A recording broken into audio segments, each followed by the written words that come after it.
அண்மை செய்தி. ஜெயங்கொண்டத்தில் பாத்திரங்கள் மற்றும் புடவைகளை வழங்கிய போது திமுகவினர் கையும் களவுமாக சிக்கியிருக்கின்றனர். தேர்தல் நடத்தை விதிகள் அமலுக்கு வந்திருக்கும் நிலையில் ஜெயங்கொண்டத்தில் பாத்திரங்கள் மற்றும் புடவைகளை வழங்கிய போது திமுகவினர் கையும் களவுமாக சிக்கியிருக்கின்றனர்.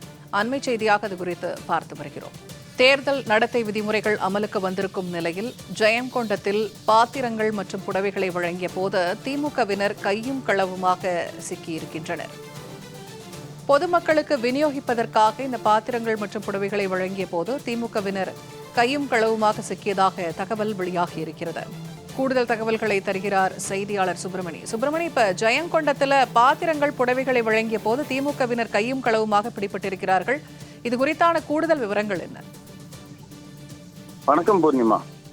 இந்திய தலைமை தேர்தல் ஆணையரால் தமிழக சட்டமன்ற தேர்தல் ஏப்ரல் 23 நடைபெறும் என அறிவித்ததை அடுத்து தேர்தல் நடத்தை விதிமுறைக்கு அமலுக்கு வந்துள்ளது.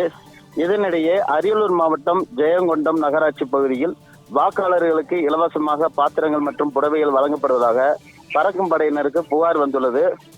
இதனையடுத்து கரடிக்குளம் கிராமத்தில் திமுக வார்டு செயலாளர் மணிவண்ணன் மற்றும் அன்பழகன் ஆகியோர் பொதுவெளியில் தேர்தல் நடத்தை விதிமுறைகளை மீறி வாக்காளர்களுக்கு இலவச சில்வர் பாத்திரங்கள் வழங்கி கொண்டிருந்த போது தேர்தல் படையினர் கையும் களவுமாக பிடித்து 4 மூட்டைகளில் இருந்த 279 சில்வர் பாத்திரங்களை பறிமுதல் செய்துள்ளனர்.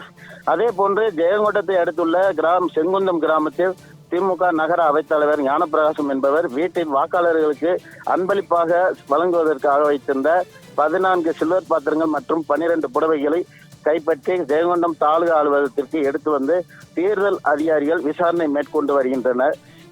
தேர்தல் நடைமுறை அமலுக்கு வந்த நிலையில் திமுகவினர் கையும் களவுமாக சிக்கியுள்ளது அப்பகுதியில் பரபரப்பை ஏற்படுத்தியுள்ளது. பூர்ணிமா,